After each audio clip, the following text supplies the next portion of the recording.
He said, pray as you see me pray. Utter these words that you hear me say.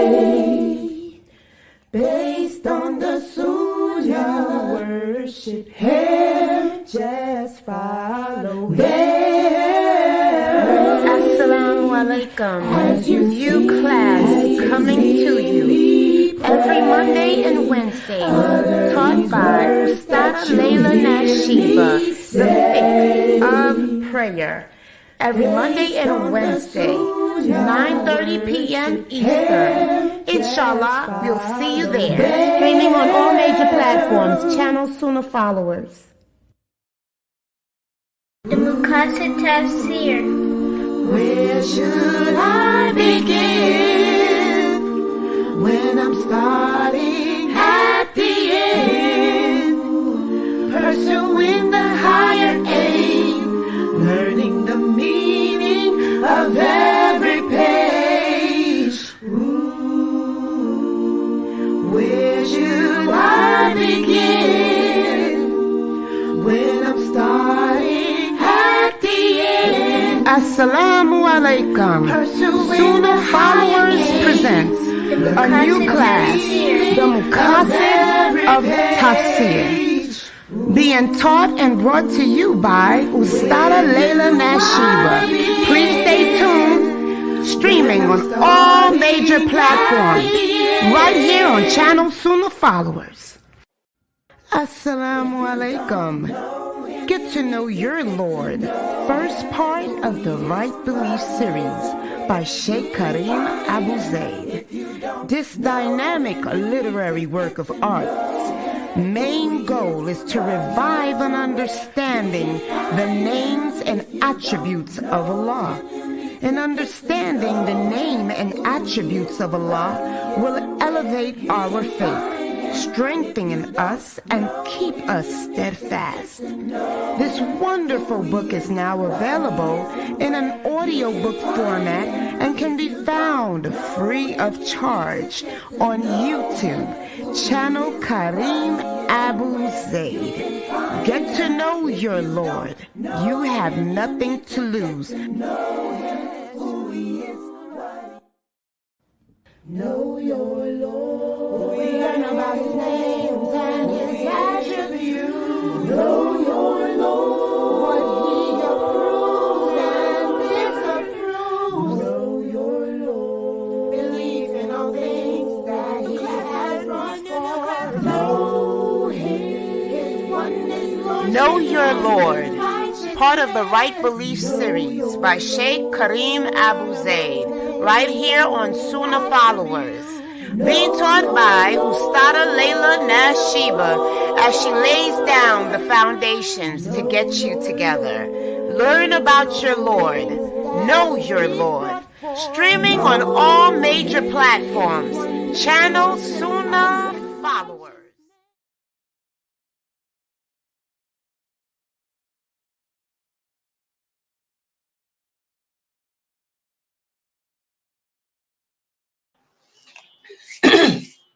Excuse me. Ina alhamdulillah wa salat wa salam ala wa rasulullah. I'd like to welcome everybody to our Aqidah class. And this class is based on the book written by Sheikh Karim Abu Zaid entitled Know Your Lord. And again, please make sure for those of you who have not yet purchased the book is still in stock. Go to Amazon.com. The book is on sale for $18. Okay, let me put it here. Uh-oh, I'm sorry, I wrote the wrong thing. Yes, so it's Know Your Lord. You can purchase the book at Amazon. It's by Karim Abu Zaid. The book is $18.90. I'll just say it's $18.90. Please make sure for those of you who have not yet purchased the book, please go to Amazon and pick it up. This is all the part of the correct belief system. But we just finished diluting well better. That was the third of the trilogy. This is the first of the trilogy. Remember, when we declare La ilaha illallah, Muhammadur Rasulullah, that's the testimony of faith. That's what brings us into Islam. And we are declaring that we believe that only Allah is worthy of worship. That's a big thing. Only Allah is worthy of worship. And we're also testifying that we believe in everything that he commanded us to believe in. All his angels, all his books, all his prophets, the hereafter, predestination. We're also pledging and testifying that we will obey all his commands. That means we will stay away from the things that Allah commanded us to stay away from, such as intoxicants, such as illegal sexual relations, and whatever brings us close to that. That's important because Allah says in the Quran, stay away from that which brings you close to the evil. That's why there is no free mingling, no free mixing in Islam. I know we're living in 2024. Here in America, you have these reformists, Muslims who are reformists. They think that they can reform Islam. They think they can change Allah's Sharia, Allah's laws. They're now allowing free mixing in the mosque. Oh yeah. I don't care. This is not Islam. We don't free mingle like that. They're having conferences and they got the women and men sitting together on stage. They got the women standing up in front of the men giving lectures. Most of the women are not dressed properly. Their hair is showing, or hair is hanging out, or their clothing is tight fitting. This is not Islam. You know, we shouldn't be taking part in that stuff, guys. I'm going to tell you something. You shouldn't take part in those type of activities. These conferences and lectures where they're allowing this free mingling. The eyes are wondering and looking at the women, and the women are looking at the men. And that's not even counting the perfume, the fragrance, the parading around, showing off. You know, this stuff is haram. But we have these modern day here in America imams who call themselves reformists and scholars, you know, telling you that this is acceptable. That's not acceptable in Islam. The women didn't parade around the men like that. The women and men weren't sitting around holding stages together. They weren't doing that. The women were not on executive boards either. Oh yeah, this is the feminist movement now. You know, we got Muslim reformists. These imams in America call themselves scholars and reformists. They're even telling you to put the women on your executive boards in your mosques. That's not Islam. Oh no, women can't make those type of decisions. It's not a woman's job to be an imam. It's not a woman's job to govern the mosque. Allah tells us that each and every one of us is a guardian over something.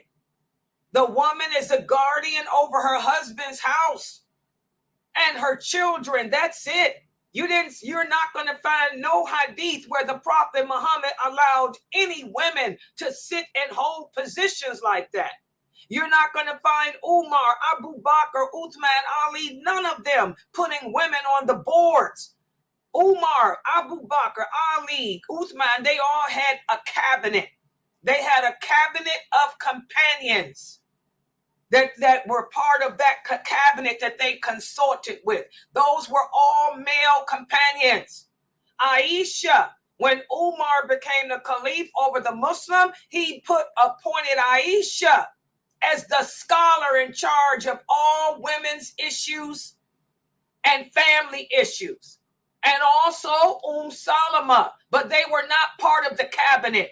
They were just people that he would consult with for advice on family, on women's issues. But Umar did not include Aisha and Salama to the cabinet.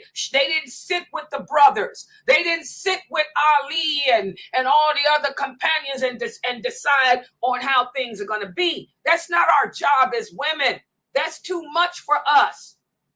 Our hands are tied with the home. They're supposed to be. Okay? And educating the women.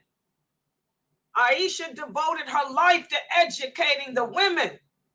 Okay? They were sent as Islam spread throughout the Roman and Persian Empire and across the ocean. The governors, they were male, not female. They didn't appoint women to governor positions either, Congress positions. This is a sacrilege. Women can't hold those type of positions. Every woman knows she can't. I am a woman. My position is this website.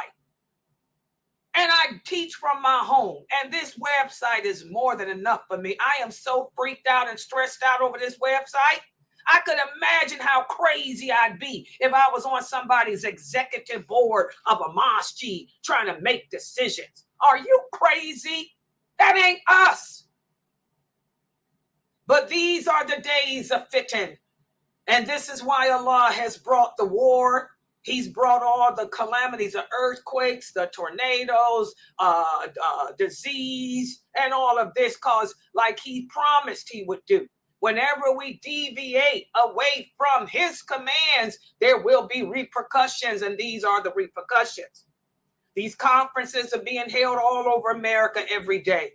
This free mingling, interaction, women of empowerment. That's what they call them, women of empowerment. If you're so empowered, why aren't you sitting at home? Do you know how many young girls, instead of the girls getting married, these ideas of grandeur, these Western ideas of grandeur have entered and corrupted the thinking of our youth. Instead of the young girls getting married, they're telling me, I don't want to get married. I want to travel the world and I want to work like a man. So these young girls in their 20s and stuff are putting off marriage because they want to be like the Kafir women. They want to be Western. They want to go to college, get a job, and be a man, because this is what the Kafir women do. And then when these women realize, because working ain't easy, I just retired, it was hell. I had to work because I didn't have a husband and I didn't have nobody to provide and maintain me. Now, if you ain't got no choice to work, that's something totally different. But these young girls are throwing their lives away because they want a career and they want to travel. Then it's going to hit you. It seems fun in the beginning because remember, the human soul, we are attracted. It's attracted to what's bad and dirty.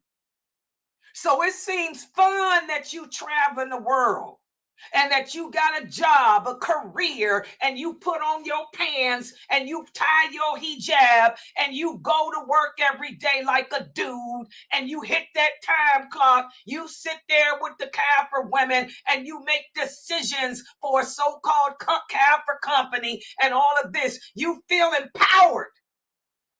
That's temporary. Soon, because it's the female nature to not be able to handle that, it's going to hit you. You're going to get tired. You're going to be like, wow, I'm tired of doing this every day. I'm tired of these decisions. Oh, it's stressing me out. Oh, I'm tired of this. And then you look up, ain't nobody going to want to marry you. You're 30 years old. You become hardened by society. Because you went through so many ups. You went through so many downs in your career, dealing with the fitan that only men were created to deal with. Bosses' disapproval, maybe some reprimands here and there, employees getting on your nerves, disrespecting you, committing crimes. It's going to hit you. So now in your 30s, you're going to decide, okay, I'm tired of working. Now I'm ready to get married. Well, guess what? You're so hardened by life. The good men ain't going to want you. They're going to look at you and see that you look hard. You speak hard. Life has corrupted you. And they're going to be like, I don't want to marry you. No, I want somebody more innocent, somebody more humble, somebody more that ain't got no drama. I'm telling you, sisters, it's going to hit you. So you young girls, y'all need to put your priorities in order. I'm not saying don't go to college. You can get married and go to college. That's the best way to do it. There's online college. You can get a degree online. That's what the Kafirs do. You can get married, have your partner in life to encourage you, to protect you, to provide for you, and get your degree online if you want a degree. But working ain't for us. You get it so you can benefit your children with it. You get that degree to educate yourself so you can be intelligent about the world and in turn teach your children. We got to get the roles back right. The prophets' wives did not work outside the house. They did not put anything before family. They did not hold positions of power and authority. They weren't on executive boards of the masjid. They didn't even want that type of crap. They were consultants. They were personal consultants to the caliph. But no God-fearing man would put a woman in a position to have to deal with that type of decision making, because it takes too much out of you. And that ain't her job. That's the man's job. So the roles are reversed. The roles of women and men are blurred. Why? Because we don't have our fitra. Our fitra has become weakened. Our Islamic identity has become twisted. Our priorities are lost. Our belief in Allah is not sound. We say we Muslim. We say we believe in Allah. But if you believe in Allah, would you women be doing what y'all doing? That's the question. And I ain't talking about the women that have to. I had to work. I had to. I hated and I'm going to tell y'all, I hated every day of it. Every second of it. But I had to do it. And I hated it.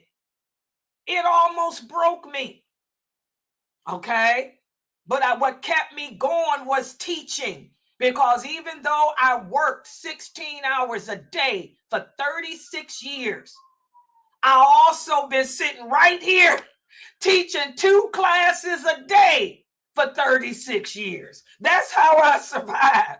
If it wasn't for me teaching these classes, because by me teaching you, it's also reminding myself, it's also keeping my fitra awakened. If I wasn't a daya teaching, there's no way I would have survived those 36 years of working and come out still untainted spiritually. You girls are losing your spirituality. And you don't even know it. But it's going to come and slap you in your face when you're in your 30s.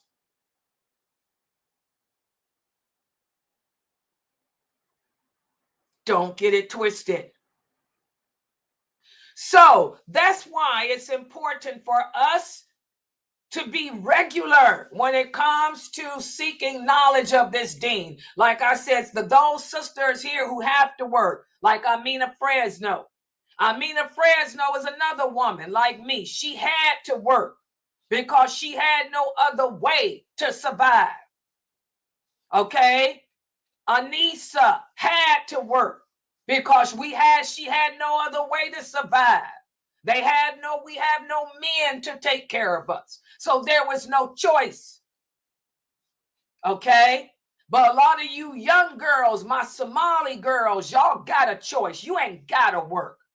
You got fathers who take care of you. But no, you women, you girls have become Western. You've lost your identity. Y'all better reevaluate your priorities, and you need to get married. You girls need to get married. That's the first thing. And then go to college from home. And forget about a career. Forget about a career. Your children is your career. Taking care of that home is your career. Y'all better get it together, Somali girls. Y'all better be like Fame.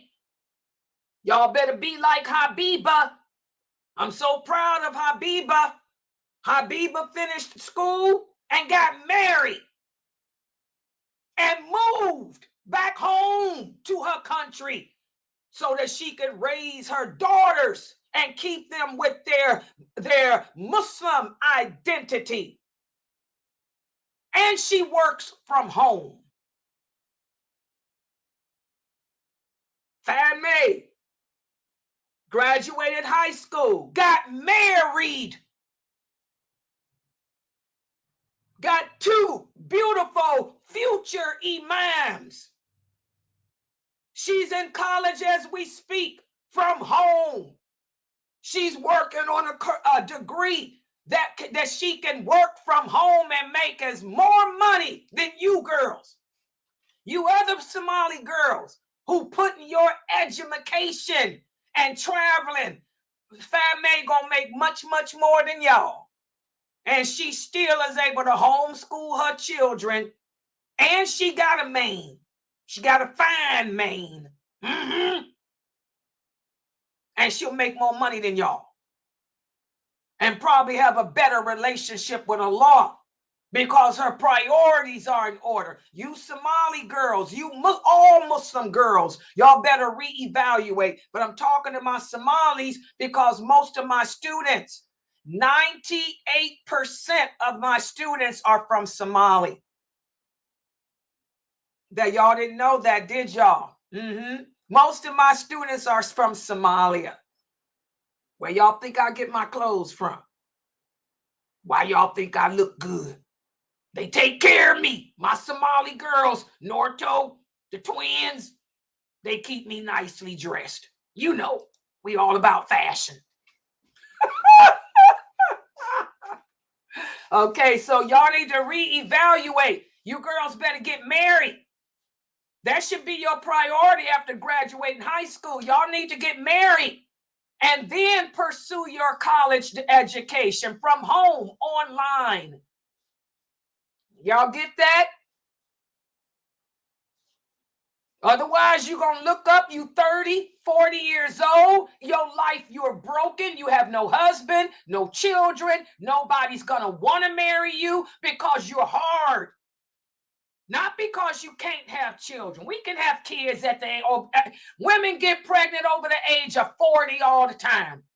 Thanks to technology. Again, a lot, you take them pills, they having twins and triplets. So it ain't about not being able to have babies. You can have babies, but you're too hard and broken. What man's gonna want you? You're too hard. Your innocence is gone. I don't mean your virginity, the other part that makes you innocent. Because life will kick your behind. Working is gonna kick your butt. It's gonna toughen you up. Because it's a man's world. Whoever told you otherwise, they need to go sit down. It's a man's world. And it's going to always be a man's world. Women can march to be men. They can become transvestites. They can have sex changes. They can LGBTQ to hell and back. It's going to always be a man's world. You want to be a man, you're going to have to give up your innocence. Working hardens you. So you young girls better put them priorities in order and start getting married. When you come out of high school, tell your guardian, I'm ready to get married. And I'm going to tell you something. We got a big innovation going on. Let me keep it real. Break it down, Layla. Some of these men, your fathers, some of our daddies want us to go and work so we can take care of them. You tell your father, it ain't my job to take care of you. I'm ready to get married. Find me a husband. I'm ready to fulfill the duty and the destiny that Allah created me to do. Hello. Let's not get it twisted. Y'all better get them priorities back in orders, young girls. It's about marriage and then go to school from home. Have babies. Take that education and educate your children with it. We need more believers. There's a lot of Muslims in the world, but it ain't that many believers. If you were at home doing your job that you were created to do by Allah, instead of trying to compete in the men with the men and be liberated with a man, then we wouldn't have this high apostasy rate, and we'd have more believers on earth than we do hypocrites. Don't get it twisted. All right, so now let's get started here with the class. That's my speech for today. And by the way, guys, when y'all go to my YouTube channel, make sure y'all look for the playlist that says Don't Get It Twisted. Because what I have been doing is when I edit, my lives are not edited. But when I redo the lives and put the class out, I edit my little talks like I just had. And I put them in the file called, the playlist called Don't Get It Twisted. Listen to my Don't Get It Twisted playlist, because they're reminders, they're reprimands that we need to take to heart as Muslim women and men. Don't get it twisted. All right, so let's get to the class. I think everybody's here now. Yeah, I was trying to make it a little bit later for my new shahadas, brother. New shahadas. Let me know y'all here, because a couple of y'all called me wanting me not to start because you wanted time to get home from work. That's the only thing, guys. This class used to be at 4 o'clock, and I changed it to 6 because a lot of my people who were still at work. And then I changed it to 6:30 because a lot of people get off work at 6 and they're trying to get home. And I don't want nobody rushing. Okay, so today I got a couple of calls from the new shahadas. Walaikum salam, Bethany. Okay, Bethany. All right. Okay, so my couple of them called me, like Bethany, asking me, can I do it, be late today, because they didn't want to miss the class. They didn't want to miss the quiz. All right. I'm here now. Subhanallah. Y'all here now, Reverend. Okay. All right. Did you get my hey Bethany, did you listen? Did you hear my Don't Get It Twisted? You got the beginning? Yeah, Edward's here. Edward's at work, but he said he's working from his what do you do for a living, Edward? Oh gosh. He's an accountant. He said he's got it. He's working. He can hear him. He at his job working over, but he still is able to log in. You ain't got no boss over you, Eddie. He said he is the boss. Edward said, I am the boss. Make sure whatever type of accounting you're doing, you got to be careful with that. You know that, Edward, right? Mm-hmm.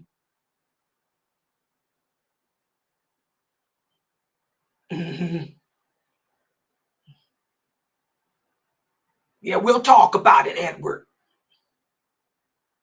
Oh, okay. He said he understands. He's not doing that. His type of accounting that he does is different. Okay, good. So you're good. You ain't dealing with no interest. You ain't keeping no interest records, are you? No, he said he ain't that. He said he the boss. Edward said he the boss. He don't do it. Do that. All right, good job, Eddie. All right, so we can get started. Let me put the what I'm gonna do. The last time we met for this class, and by the way, there's the book. Okay, you got some new sisters here, Bethany. Okay, that's the book, Know Your Lord. It's on Amazon for $18.90. Yeah, for the new shahadas who joined, yeah, you can purchase the book on Amazon. Right, and you'll get it in 3 to 4 days. Amazon delivers quick. And Sheikh Kareem got this, he's got it stocked. Yeah. And also don't forget to get the Mekkah Tafsir. Yeah, get the Mekkah Tafsir too. Volume 1, because that's the class tonight. I'm teaching that too. So get this book and get the Mekkah Tafsir Volume 1 of Sheikh Kareem's. That one's on sale for $18.92. Yeah. All right. Yeah, they're $1 off. They're $1 off. You got a discount, $1 discount. Every little bit adds up. All right, so the last time we met for this class, we talked about how important it is for us to know Allah. That should be the priority. For all of my new shahadas, welcome to Islam. All of you are performing your prayers and you all know how to pray. Until you Muslims learn the Fatiha, until you converts learn the Fatiha, you're going to go through all the positions, you're going to go Subhanallah, Alhamdulillah, La ilaha illallah, Allahu Akbar, bow. Subhanallah, Alhamdulillah, La ilaha illallah, Allahu Akbar, go to the floor. Subhanallah, Alhamdulillah. Y'all got it? Are you guys praying that way while you learn the Fatiha and the Tashahhud? Check. They said checked off. There you go. So good job, Bethany. You've been working with those sisters too, right? Good job. Okay, so you continue completing all your prayers that way as you learn the Fatiha and the Tashahhud. And what you need to also focus on is this, Aqidah, Aqidah, Aqidah. Knowing your Lord. It ain't about learning how to speak Arabic.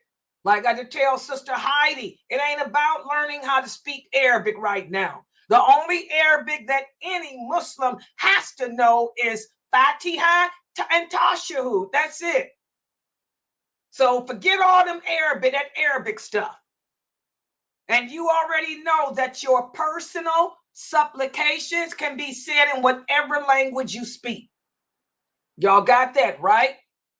You can make your personal supplications, your personal in whatever language you speak. Y'all got that? So now we're going to focus on getting to know Allah, because as we talked about the last time we met, why is it, as Brother Edward had asked me, Sister Layla, why is it that so many Muslims commit sins and they know it's a sin? Why are Muslims smoking cigarettes and stuff knowing it's haram? Well, it's because their faith is not fully embedded in their heart. We convert to Islam and we learn Arabic instead of learning what it means to believe in Allah. So let's put the quiz up on the screen. I'm going to give you a quiz. Okay, here we go. Do my PowerPoint.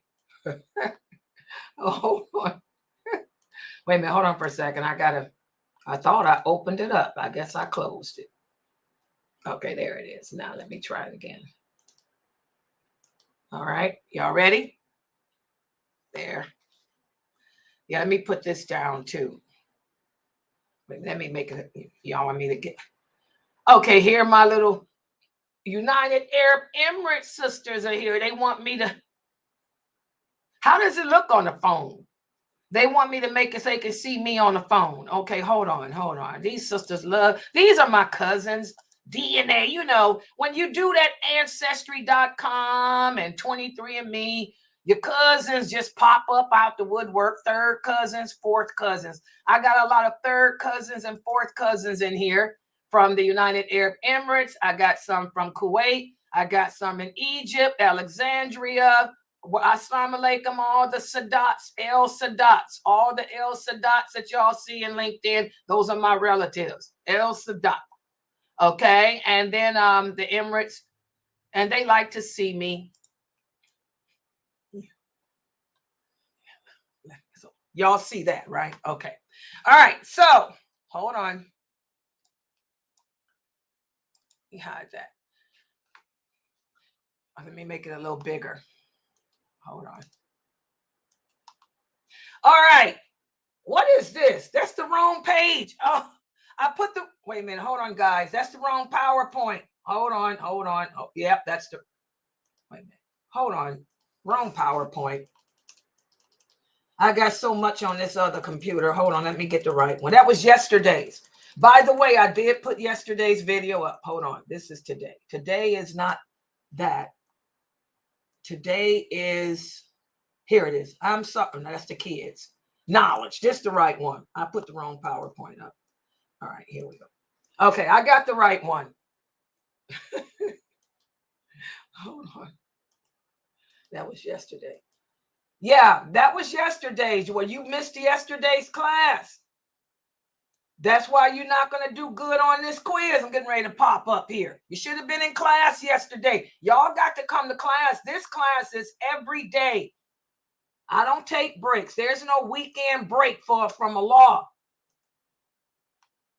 Okay, here we go. I'm going to show it to you now. This is today's. Ready? Okay. There, Tuesday. Today we're going to be covering pages 13 through 16 in the book.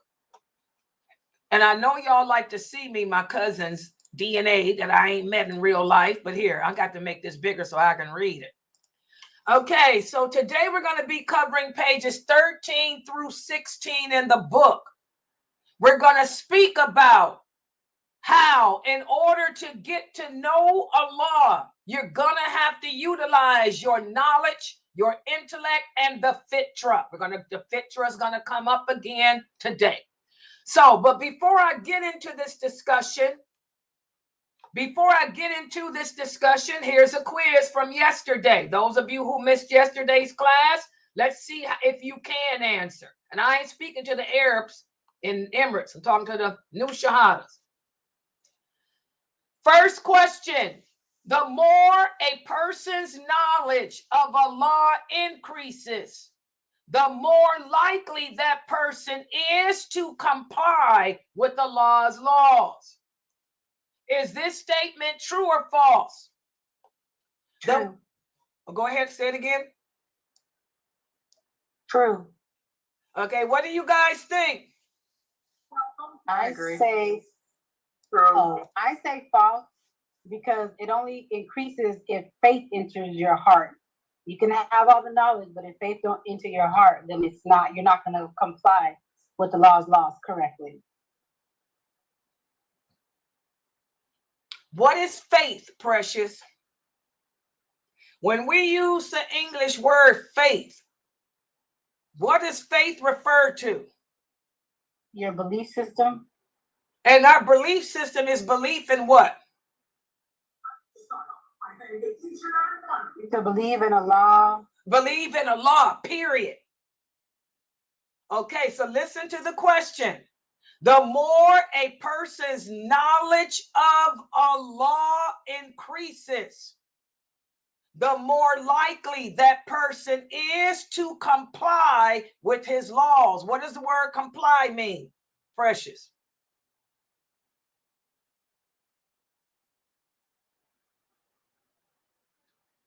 Brother here from, where you from, bro? Russia? He wants to know, what does comply mean? Somebody tell him, what does the word comply mean? That's an English word. You don't comply means to go along with or follow. Exactly, to go along or follow or obey. So listen to the question. The more a person's knowledge of a law increases, the more likely that person is to go along with Allah's laws. Is that true or false, Precious? It's true. Now do you get it? Yes, I understand now. I had to read it like 2 times. I know. And so did the brother here from Russia. He said he didn't know what comply meant. By the way, it's a good thing so I got people here from Russia too. MashaAllah. Okay. That means when I look at the YouTube stats, I'll see the country of Russia. Okay, good job. Okay, so this is true. This is what we talked about yesterday. That's why it's important to get to know about Allah. Because the more we learn about him, the more likely you will obey him, because learning about Allah makes us do what, guys, about in regards to him? Who can answer that? The more I learn about Allah, number one, it's going to make me love him. What else will it make me do? Fear him. Exactly. The more I learn about Allah, I'm going to love him. The more I learn about Allah, I'm going to fear his punishment. So when I fear his punishment, good job, Sister UN. Good job. The UN family is here. MashaAllah. The more that I fear his punishment, I'm not going to disobey him. So that's what we talked about yesterday, Brother Edward. He wanted to know, why is it that these brothers are smoking cigarettes? They know it's haram, but they still doing it. It's because they don't fear Allah's punishment. They need to get to know Allah more. They need to focus on Aqidah. They're too busy learning how to read the Quran in Arabic. Arabic is not going to save you from the hellfire. Arabic is a language. It's not a religion. We got to know Allah. We got to learn the meaning of his names. Learn his attributes. Okay? Learn how gentle Allah is, how merciful he is, how revengeful he is, and all of that. That'll cause us to fear him. That's why we teach the names of Allah. And by the way, make sure that all my new shahadas, make sure you guys are here this Saturday at 10 a.m. because Sister Samat from Egypt, she will be teaching the names of Allah. So make sure you guys are here this Saturday. Because learning the names of Allah, you're learning about him. Okay? Next question. What about this? We talked about this yesterday. Which came first? The obligations to Allah, the lawful and the unlawful, or Aqidah? When the Prophet Muhammad sallallahu alaihi wasallam began to call the people to Allah, what were the first things Allah commanded him to call us to? Was it the obligations? What are the obligations? The things we have to do, like to pray, to fast Ramadan, to wear hijab and all that. Did that come first? Or did the lawful and the unlawful come first? Or did Aqidah come first? Aqidah. MashaAllah. Good job. Good job, everybody. The Aqidah came first. Like I taught you guys yesterday, how many years did the Prophet Muhammad spend in Mecca? 13. The Prophet Muhammad sallallahu alaihi wasallam spent 13 years in Mecca. 13 years. Those 13 years were spent teaching La ilaha illallah Muhammadur Rasulullah. Those 13 years were spent teaching the companions Allah's names, his attributes, what it means to believe in him, what it means to believe in his books, what it means to believe in the day of judgment. and what it means to believe in paradise and hell. The prophet spent those 13 years teaching love, hope, and fear of Allah, not the obligations, not the lawful and the unlawful. Good job. What about this? Which came first? The laws forbidding alcohol and intoxicants? The laws of hijab? Or the obligation to pray facing Mecca? We talked about this yesterday. I'll say the obligations to face to Mecca. Okay, you guys agree? Yes. Okay.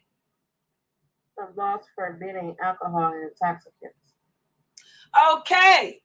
We talked about yesterday how the first 13 years were spent about Aqidah. It wasn't until the Muslims moved to Medina 13 years later. What came first?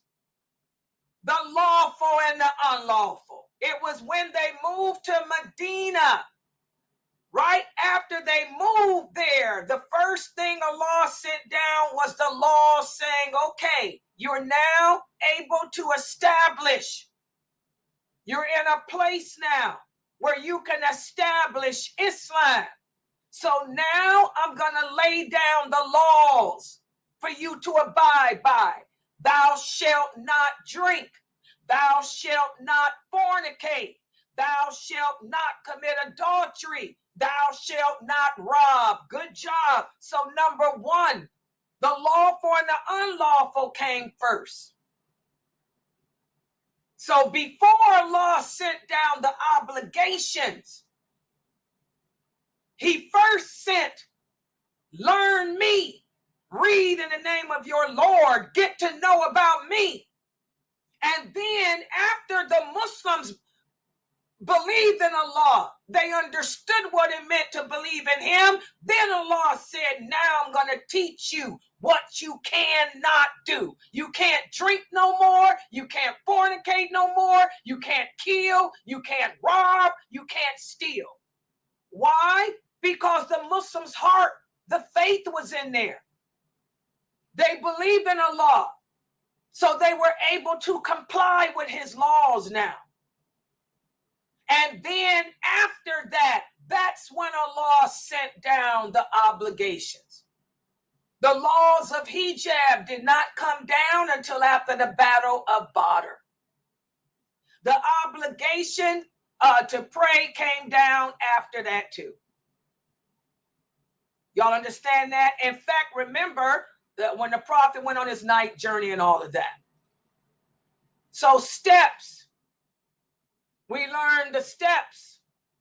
We learned the steps, baby steps. But everything begins with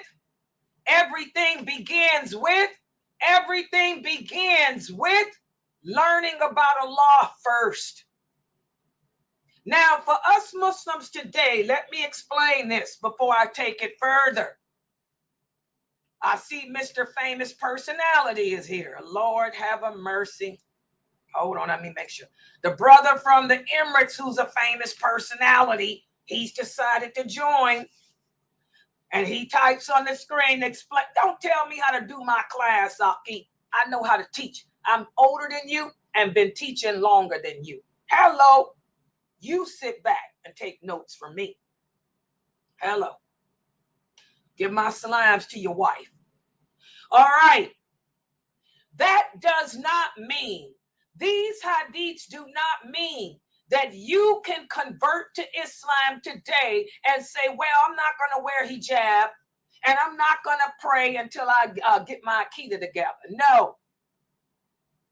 You do just like Brother Edward and Bethany and them are doing. It's our job to, before you convert to Islam, we inform you before you convert. what your obligations are. Because once you convert to Islam, you're obligated to worship Allah and obey him immediately. So before you even declare La ilaha illallah, we let you know, once you make that declaration, you got to cover your body up. Once you make that declaration, you got to pray immediately. Once you make that declaration, you got to stop doing drugs immediately. So don't get it twisted. Don't get it twisted into thinking that there's a grace period, that there's a grace period for you sisters to start practicing. No, you practice immediately. But when it comes to knowledge, focus on this, what I'm teaching you. That's why you come to my classes. Because everything that I'm teaching you here at Sunnahfollowers, you're well-rounded. We're teaching you Aqidah. I'm teaching you the Quran with the Mecqasidic Tafsir. We're teaching you the history of Islam with Brother Mukhtar's classes. And we're teaching you how to understand Allah's rules with Sheikh Jamali's classes. So stick to my website. These classes are every day. So that's why some of you, your imams, are sending you here. That's why Mr. Famous Personality is sitting up in here. Mm-hmm. Yeah.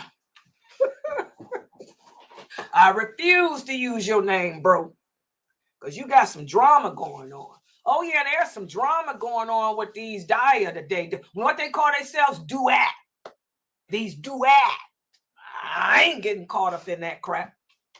All right, so you sisters and brothers, you start practicing immediately, but you focus on getting to know Allah, because the more your faith, the more your knowledge increases, the stronger your belief in Allah will become. Faith is belief in Allah. Let me let that be known. That's why I asked Precious, what does faith mean?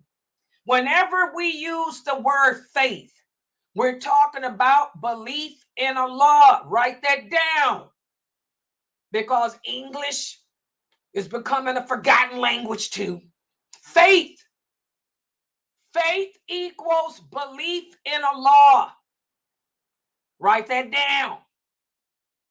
Mr. Famous Personality, when you doing your well better classes, you tell the non-Arabic speaking people that too. Faith means belief in Allah. All right. So our faith or our belief in Allah begins. Oh God, that pops up right on the screen when I was reading. Y'all got that person in so I can finish? Okay, thank you. Our faith or belief in Allah begins with a definite affirmation of the heart. What does that mean? That means you affirm in your heart. Your heart is sincerely in belief in Allah. You believe that Allah is the only one worthy of worship, period, dot. No one else is worthy of worship. Not Jesus, not the Prophet Muhammad, sallallahu alaihi wasallam, not your husbands, not your parents, not your money, not your job, not your children. So belief in Allah begins with an affirmation within the heart. Your heart becomes sure of what it believes. Your heart becomes even more sure the more knowledge that you attain of Allah. That's why the first step to trigger the affirmation of the heart and the first step towards complete belief in Allah is to get to know him. We got to know him. And you're not going to learn about him unless you learn his names. So in general, seeking knowledge of Allah, that's the first step in developing your belief system. Okay? That's the first step. And how do we develop that knowledge? We use our intuition. We use logic. We use reasoning. Some people use scientific study. When I teach you guys the names of Allah, how do I teach it? I tell you, look at Allah's name, the most magnificent. How does Allah show us that he's the most magnificent? Who else can make the sun rise and set? Who else can cause the rain to fall from the sky and give just enough that's needed to produce growth? So we use our logic, our reasoning, and some people use science to get to know about Allah.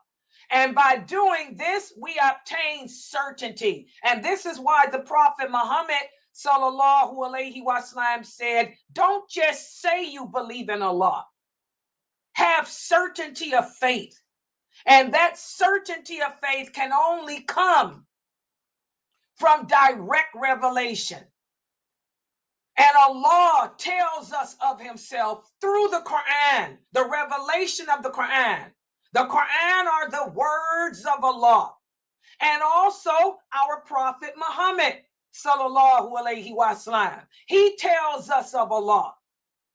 That's why Islam is only based on two sources, the Quran and the authentic hadiths of the Prophet Muhammad. Those are the only two sources of this religion. And so now what I like that Sheikh Kareem Abu Zayd did, and this is the best of all his books written. You can see he put a lot into this because the first is always the hardest, okay? He put a lot of effort in writing this book because this is the first part of the Shahada. And what he's done is he's come up with effective ways to develop that certainty of belief in Allah. And it all begins, for example, with spiritual intuition. And I'm going to make this, I know my cousins like to look at me, but I'm going to make this bigger because I want to be able to read this, okay, to you guys. And I want the people to take screenshots. Okay, spiritual intuition. Spiritual intuition involves believing what feels to be true because it puts your heart at rest. It brings about peacefulness in your heart. A lot of people might ask me, Sister Layla, how do I know if the knowledge that I am receiving is of benefit or not? A lot of the new shahadas will say, Sister Layla, I was listening to this person or that person on YouTube give a lecture. How do I know if what they're saying is of benefit? Well, as the Prophet Muhammad sallallahu alaihi wasallam said, does it make you cry? Does it make you want to change the condition of yourself to something better? Does it make you feel at peace? Does it bring your heart to rest? That's spiritual intuition. Spiritual intuition refers to that inner spiritual insight and consciousness that guides us to seek the truth. A lot of the sisters, a lot of you will say to me, oh, Sister Layla, I feel so good learning from you because I've been Muslim all my life, but I never understood. Things didn't make sense. Now it's clear. One sister was talking about how when she first became Muslim, she used to recite the supplication after the tashahhud in English, where the Prophet said, seek refuge from the hellfire, from the Antichrist. And somebody told her, astaghfirullah, you can't do that. You can't recite in English. You got to say it in Arabic. So she stopped saying it. This is garbage. Who said that? Allah is the creator of language. Allah can understand an ant. He can understand a goldfish. If Allah could understand the ant when it said, oh Allah, please save us from Solomon destroying our homes by stepping on us. If Allah could understand what that ant said, makes you think he don't understand English? That's just ludicrous. So when I told the sister, yes, you can say it in English, she said, wow, the comfort. That's your inner spiritual insight. Your heart, her heart relaxed. It made sense. Remember, we talked about the fitra. We talked about the human heart. There's an angel. For those of you who don't know, for each and every one of us, Allah has assigned an angel to every one of our hearts. That angel that's assigned to your heart, it guides you. It guides you to what is good for you, what is best for you, and what is clean. Whereas the jinn whispers and guides you to the opposite.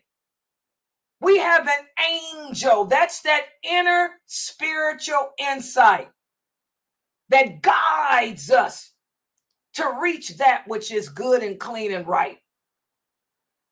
So remember, guys, Allah, He's the creator. He created us in His image. What does that mean? When we say that Allah created us in His image, that doesn't mean that Allah created us to look like Him. No. That means that Allah created us the way He imagined us to be, the way He wanted us to be. And He perfected us. And He gave us this inner light known as the fitra that's also guided by that angel to distinguish right from wrong, truth from falsehood.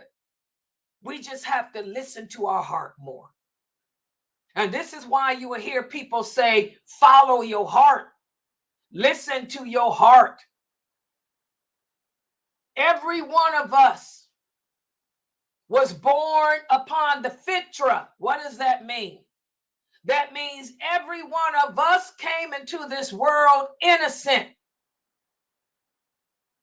It was our parents that shaped us and taught us to either believe in Allah or not believe in Him, to believe in Him correctly or not.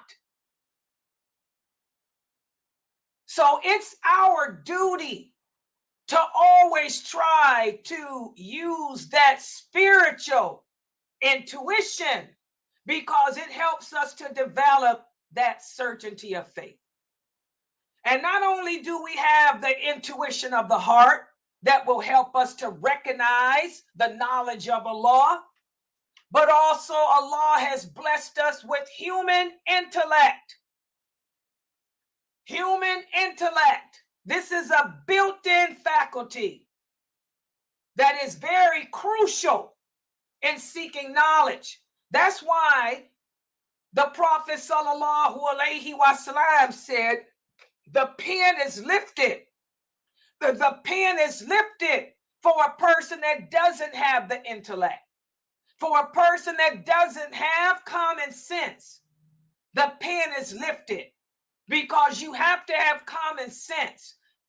Through using our common sense and our logic, this is how we evaluate and understand relationships with people, relationships with ideas, and most importantly, how your relationship with Allah should be.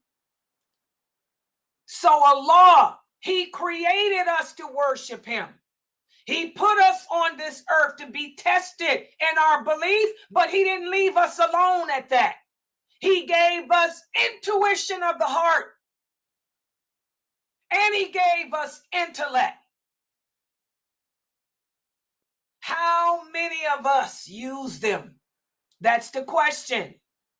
When it comes to intellect, we have to make sure that whatever knowledge or whatever logic that we use to come to a decision, it has to be based on what Allah said or what the Prophet said, not anyone or anything else. And this is the problem we see today with Muslims. A lot of this duat, these speakers, they're telling you what Ibn Taymiyyah said, what Ibn Kathir said, what the four imams said. What did Allah say? What did the Prophet Muhammad sallallahu alaihi wasallam said? How did the companions of the Prophet understand it? Not how Ibn Taymiyyah understood it.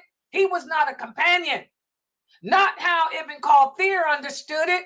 Not how the four imams understood it. How did those originals understand it? So when it comes to using our intellect, the intellect can fail if we don't base the logic on the Quran and the authentic hadiths. Y'all understand that? Also, another thing Allah gave us, He created us to worship Him, put us here on this earth, told us to get to know Him and obey Him and die in no state other than submission to Him. To help us, He gave us that intuition of the heart. He gave us that intellect and also visual observation. Visual observation, it entails seeking knowledge through the lenses, through the eyes. When we learn about Allah, Allah is not part of the seen world. He's part of the unseen world. We cannot see Allah. We cannot hear Him either. But He's surrounded us with too many other things that are in submission to Him. The sun only rises when Allah commands it. The trees, how they stand going upward, thanking their Lord. How the birds worship Allah every day at sunrise, every day at sunset. Okay? So Allah has surrounded us with many visual things that we can, visual observations that we can make to determine that He is who He said He is. But we have to be careful, just like with intellect. If we use our intellect and not base it on the Quran and Sunnah and what those companions understood, we can go astray. The same with the visual, because Shaitan will play tricks on you. He'll make you think that Allah is talking to you. He'll make you think that see things like Allah is standing in that cloud talking to you. Okay? And when people start believing that Allah is talking to them, that's when they abandon their prayers, like the Sufis. Many of the Sufis don't pray. Many of the Sufis don't fast because they think that they've reached this higher level of Aqidah, so they don't have to. So I'm going to stop right here for today. As you guys can see, our Lord, Allah perfected you. Allah perfected me. Allah did not create any of us without a purpose. All of us were created with the same purpose. And that purpose is to worship Allah and to help us on our journey to Him, back to Him. Allah has given us three things that can help reaffirm that belief in Him within our hearts. That spiritual intuition, our intellect, and our lens, the eyes. Tomorrow, we're going to speak about other things that you hear these brothers talking about. Even though Allah has given us these three things that we can use to get close to Him and get to know Him, people still abandon Him. And we're going to talk about that tomorrow. So I'm going to stop right here. Subhanakallahumma wa bihamdika. Ashhadu an la ilaha illa anta astaghfiruka wa atubu ilaik. Are there any questions or comments? And the people in Zoom, same for you. Any questions or comments?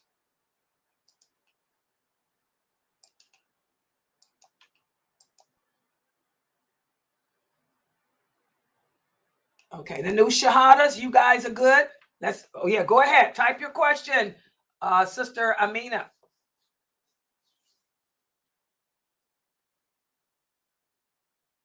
Okay, Sister Amina, I answered this question yesterday. I know I was that was brought to my attention yesterday. Some of these imams are telling the new shahadas that they don't have to pray and wear hijab. That's garbage. Sister Amina, you have to cover your head. I want you new shahadas to ponder this. The Prophet Muhammad sallallahu alaihi wasallam said, anyone who deliberately disobeys Allah, knowing that it's a sin, none of your good deeds are accepted. So for the new shahadas, you sisters, excuse me, you know that you have to cover your head. To deliberately, intentionally not do it, guess what? None of your prayers are being accepted. None of your charity is being accepted. Nothing is being accepted from you. So that means if Allah were to take your soul right now, you won't have no good deeds in your favor. That hadith where the Prophet said once a person converts to Islam, his bad deeds are turned to good deeds, that's only if the person practices Islam. If you are not practicing this religion, your bad deeds are still going to be held against you, sister. And you said you did a lot of bad things before you became Muslim. Oh, yeah. So what does that mean? That means if you don't start praying, if you don't start wearing that hijab, Allah is going to hold you to account for all the bad things you did before Islam. And he's going to hold you to account for everything that you're not doing in Islam. And ain't none of your good deeds accepted. These brothers ain't telling y'all that part of the hadith, are they?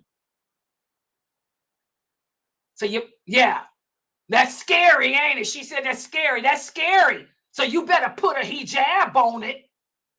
You better start praying ASAP. Bethany showed them how to pray. You don't come into Islam and think you can pick and choose what parts of this deen to accept and what parts of this deen to reject. You come into it in complete submission. What does the word Muslim mean? Muslim means I am a person that submits to my Lord. Submit. You talk about how nice you think I look. I got a hijab on. If I took this hijab off, I look like anybody else. Just another woman with his hijab. I'm not just any woman. I'm Layla. A woman in submission to her Lord. Okay. She says she's going to start wearing hijab now. Yeah, you put it on. And you start praying. What's wrong with you? Who told you that? What imam? What mosque you go? Don't even tell me. Whatever mosque you go to, they got some issues. What's wrong with this massages in this America? What's going on here? Now, another mosque yesterday. What's the mosque? Some mosque in Wyoming having a Juma khutbah. Check this out, Mr. Famous Personality. Hold on. Famous personality from the Emirates says, listen to me. Check it out. Guess what's going on here in America? You might want to talk about it in your next video on YouTube. Okay? They're holding the Juma khutbah before the Dhuhr prayer. Holding the Juma khutbah before the Dhuhr prayer. Oh, yeah. This is America. Yeah. I know you can't do that, but that's what they're doing. Talk about that in your next lecture. All right. Let's see. What other questions we got? Can a woman, hold on. Can a woman make Umrah with a group of Muslims? No! Again, this is another example as to why Allah has sent the war upon us. Allah said, you Muslims will do the same thing that the Christians and Jews did. You will change the laws of Allah to accommodate yourselves. Allah is clear. A woman cannot travel anywhere without a mahram. A group of people is not a mahram to me.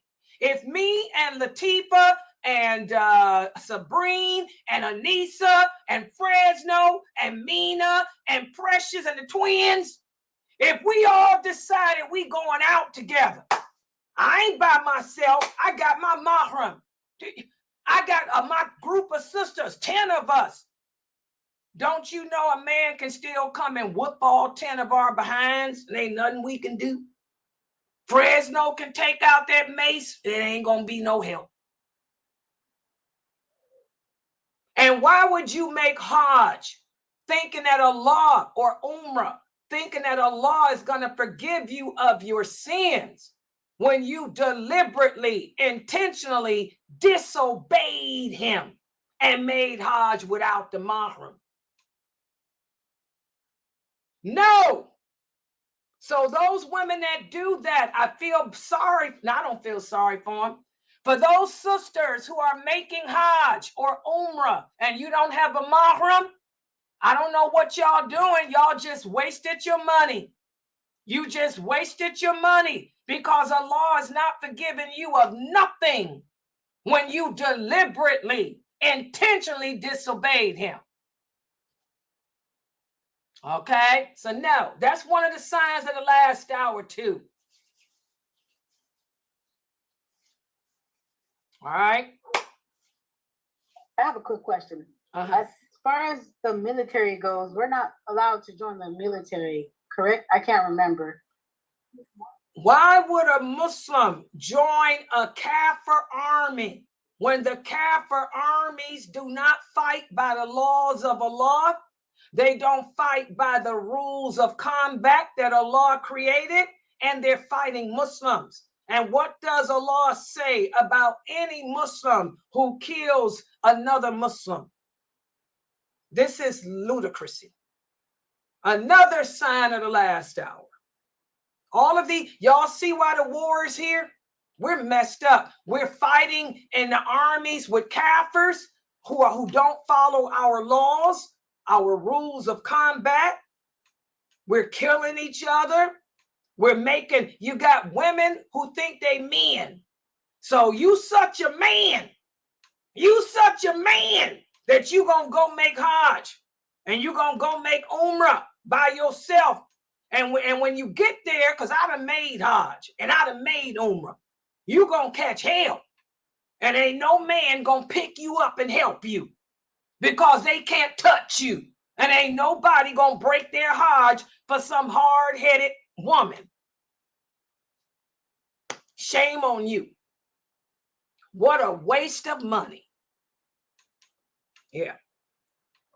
Any other questions?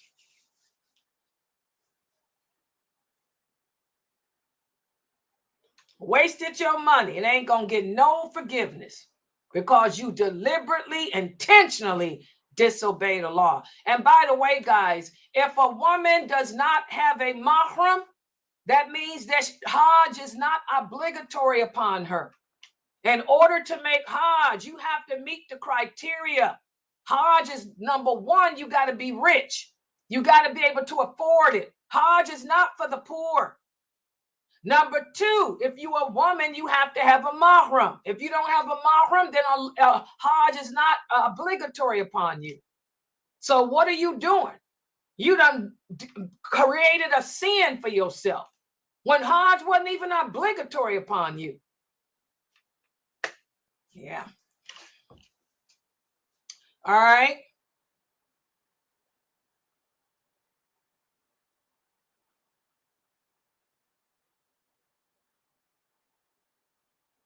Okay, Sister Mina, what do you mean about becoming a Muslim and obligations? What's that?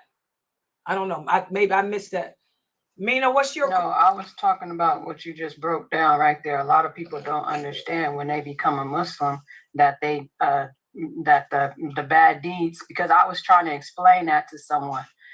That's why I said it was a great breakdown what you just said. Okay, so if you become a Muslim and you intentionally not covering, you intentionally not praying, not doing anything, but you saying you're Muslim, and when some people explain to them, oh, when you turn Muslim, all your bad deeds is taken away. But the way you explained it, I was trying to explain it like that, but that's why I said that was a good what you just did, because I could just record that and put that to send that to someone, because when I be messing up my words when I try to explain that part to different people. So that's why I was... And the source of that hadith is Bukhari and Muslim.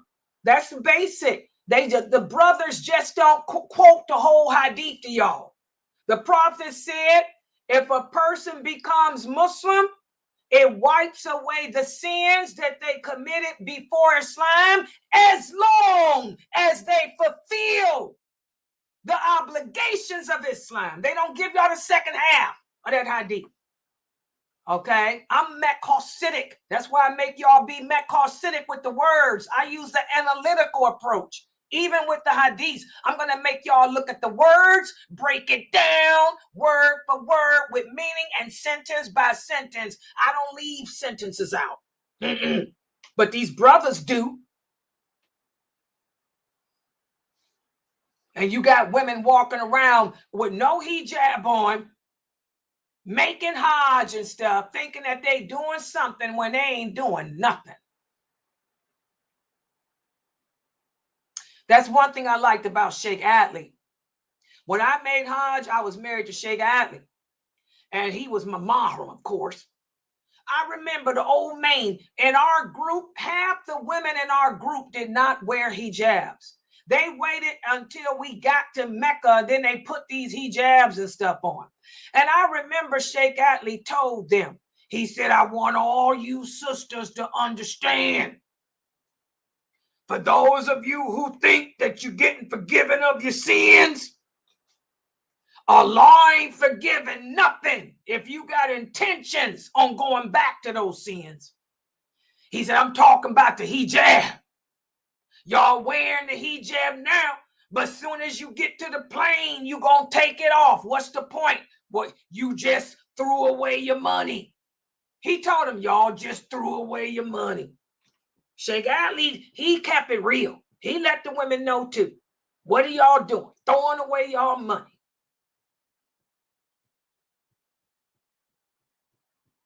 Yeah. Yeah, any other questions or comments? Yes, the class at 9:30 is the Metcalcitic Tafsir. And I gave you guys the pages. What pages did I put? I can't remember. Hold on, let me look. Ugh.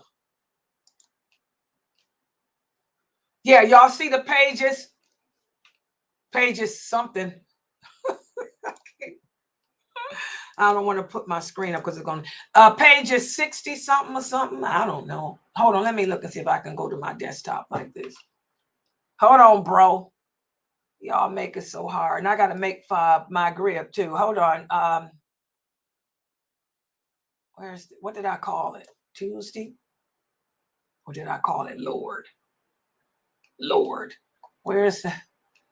Oh, here it is. Pages. Okay, here it is. No, that's the wrong one, Layla. Anybody see the pages? Page 72 to 77. Thank you. Pages 72 to 77. 72 to 77 in the book, the Metcalcitic Tafsir. That's going to be at 9:30, inshallah. I'm getting ready to do the PowerPoint now. Yeah, I got to make salat, eat, and I'll do the PowerPoint while I'm doing that. All right, guys. Okay, I'm going to log out. I'll be back here at 9:30. Make sure you guys are here. I'm going to give you a quiz too. There'll be a quiz to cover what we discussed the last time we met.